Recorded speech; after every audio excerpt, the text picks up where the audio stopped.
ভৌতবিজ্ঞানে 95% marks কী করে পাবে সেই ভিডিওতে একজন কমেন্ট করেছিলে যে স্যার আমরা 60% নম্বর কেমন করে পেতে পারি সেটা একটু বলুন।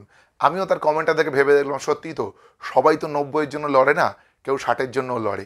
আজকের ভিডিওটা তাদের জন্য যারা ভৌতবিজ্ঞানে একটু দুর্বল, কিন্তু সঠিক স্ট্র্যাটেজি মেনে একটু পড়াশোনা করলে কিন্তু পরীক্ষায় 60 পেতেই পারো। 60 পেতে গেলে লাগে 90-এ 50 পেতে, কারণ প্রত্যেকের স্কুলই তাকে প্রজেক্টে 10-এ 10 দিয়েই দেয় অবশ্যই। সুতরাং আমরা আজকে তাদের জন্য লড়াই করব যারা 90-এতে 50 পেতে চায়। আমি 5টা বিষয় আলোচনা করব যেগুলো মেনে চললে আশা করি যারা ভৌতবিজ্ঞানে একটু দুর্বল নিজেদেরকে ভাবো তারাও পরীক্ষায় 50 কেন 50 থেকে একটু বেশি নম্বরও পেতে পারো। কী কী জিনিস? ফার্স্ট যেটা আমি বলবো, চ্যাপ্টার সিলেকশন। পয়েন্ট নাম্বার 2তে আলোচনা করব কি পড়বে না, পয়েন্ট নাম্বার 3তে আলোচনা করব কি পড়বে, এবং সর্বশেষে আলোচনা করব খুব দুটো ইম্পর্টেন্ট টিপস। একটি কেমন করে প্র্যাকটিস করবে, আরেকটি পরীক্ষার খাতায় গিয়ে কি করবে। চলো মূল ভিডিওতে প্রবেশ করি। প্রথমেই আসি চ্যাপ্টার সিলেকশন। তোমরা যারা আমাদের পুরনো ভিউয়ার্স তারা জানো আমি সবসময় বলি আমি সাজেশান দিই না। সত্যি আমি সাজেশান দিই না, কিন্তু আমি যেটা বলছি এটা সাজেশান নয়, এটা হচ্ছে একেবারে সায়েন্টিফিক পদ্ধতিতে সিলেকশন, যেটা করলে তুমি সেই চ্যাপ্টারগুলোর ফুল মার্কস পেতে পারো। প্রথম কথা, তোমাদের কিন্তু ভৌতবিজ্ঞানের কোন চ্যাপ্টার থেকে কত নাম্বার আসবে সেটা একেবারে ফিক্স। যদি জানতে চাও এই ভিডিওর ডেসক্রিপশনে আমি একটা পিডিএফ এর লিঙ্ক দিয়ে দেবো, সেটা থেকে দেখে নেবে কোন চ্যাপ্টার থেকে কত মার্কস আসে, বা সব সহায়িকা বইতেই দেওয়াও থাকে। প্রথমেই বলি তোমাদের জন্য কিছু সহজ বাট যেখান থেকে ভালো নম্বর তোলা যায় এমন চ্যাপ্টার আমি সিলেক্ট করে দিচ্ছি। প্রথম কি, চ্যাপ্টার নাম্বার 1, পরিবেশের জন্য ভাবনা। অত্যন্ত সহজ একটা চ্যাপ্টার, পরীক্ষায় 5 নাম্বার আসে এবং যে 5-এ 5 পাওয়া কিন্তু কোনো ব্যাপার নয়। তারপরে কি, 4 নাম্বার চ্যাপ্টার, তাপের ঘটনাসমূহ, খুব সহজ চ্যাপ্টার। এরপরে কোন চ্যাপ্টারগুলো সহজ? এরপরেই হচ্ছে চ্যাপ্টার 7, অর্থাৎ পরমাণুর নিউক্লিয়াস, অত্যন্ত সহজ একটা চ্যাপ্টার। তারপরে কি রয়েছে? তারপরে সহজ চ্যাপ্টারের মধ্যে রয়েছে হচ্ছে ধাতুবিদ্যা, খুব সহজ চ্যাপ্টার 8.5। এই চ্যাপ্টারগুলো যে কটার নাম বললাম একেবারে প্রথমেই ঠিক করে নেবে এখান থেকে যেন আমাদের কোনো নম্বর বাদ না যায়, অর্থাৎ এই চ্যাপ্টারগুলো থেকে ফুল মার্কস কিন্তু আমাদের আনতেই হবে।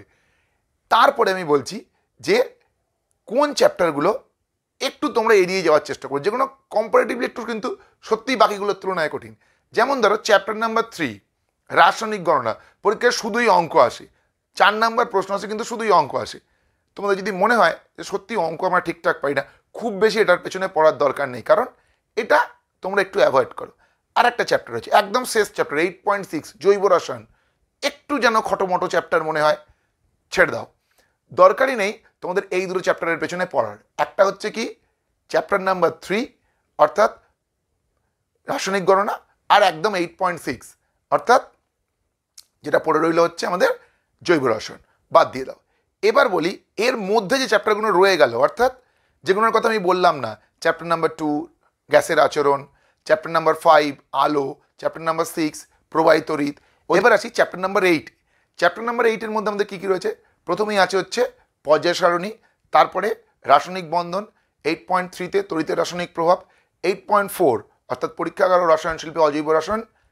এই যে 4টে চ্যাপ্টার বললাম, এই 4টে চ্যাপ্টার থেকে তোমরা চেষ্টা করবে যে যাবতীয় যে সংজ্ঞা এবং সূত্র আছে সেগুলো পড়ে ফেলতে, অর্থাৎ একেবারে ফিজিক্স থেকে শুরু করে কেমিস্ট্রি এই কটা চ্যাপ্টারের মধ্যে যাবতীয় যেখানে যা সংজ্ঞা সূত্র আছে, মানে ধরো গ্যাসের আচরণে যদি আমরা ভাবি চার্লসের সূত্র, বয়েলের সূত্র, আমি আর প্রত্যেকটা সূত্রের নাম বলছি না, প্রত্যেকটা সংজ্ঞা সূত্রকে একেবারে সুন্দর করে খাতায় একটা জায়গাতে লিখে নাও এবং এগুলোকে মুখস্থ করো। কারণ মাধ্যমিক পরীক্ষায় 5 থেকে 7 নম্বর প্রশ্ন কিন্তু এই সংজ্ঞা সূত্র রিলেটেড থাকবে।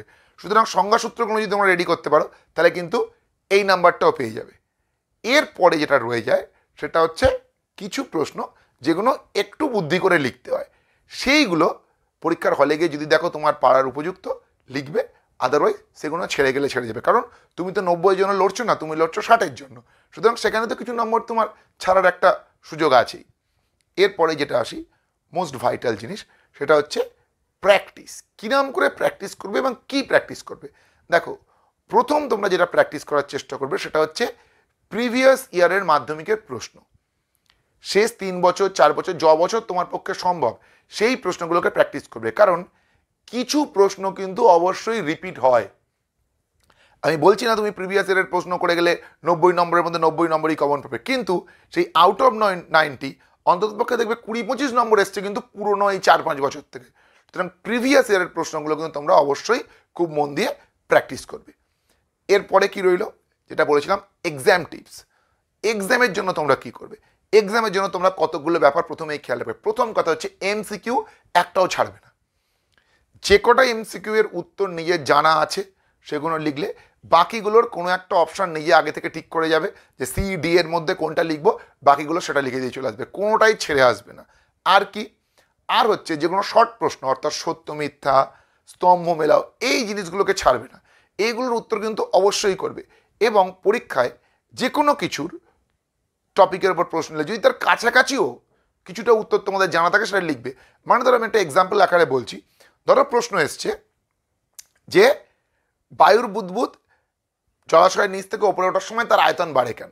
তুমি জানো এর উত্তরটা বয়েলের সূত্র রিলেটেড, কিন্তু আমি এখন পারছি না, বয়েলের সূত্রটাকেই লিখে দেবে উত্তরের মধ্যে। অর্থাৎ সেই উত্তরের কাছাকাছি উত্তরও যদি কিছু তোমার জানা থাকে সেটা লেখার চেষ্টা করবে, কারণ এক্সামে অনেক সময় কিন্তু সেক্ষেত্রে তুমি 2-এ 2 না পেলেও 2-এ 1 পেলে, হাফ পেলে, যা পেলে সেটাই লাভ। সুতরাং এক্সামে চেষ্টা করবে 90 নম্বরকে অ্যাটেন্ড করতে। হ্যাঁ, অঙ্ক টঙ্ক যে কোনো পারবে, 90 হয়তো হবে না, 90-এর মধ্যে 70 হলো, 75 হলো, কিন্তু সেটা উত্তর করার। জেনে রাখবে ভুল লিখলেও শূন্য পাবে, ছেড়ে এলেও শূন্য পাবে।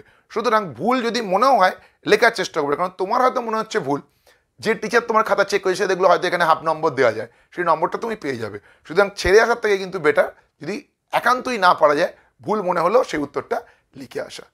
আশা করি এই টিপসগুলো যদি তোমরা ফলো করো, যারা ভৌতবিজ্ঞানে একটু নিজেদেরকে দুর্বল ভাবো তারা এরপরেও কিন্তু পরীক্ষায় 50-60 নম্বর পেতেই পারো।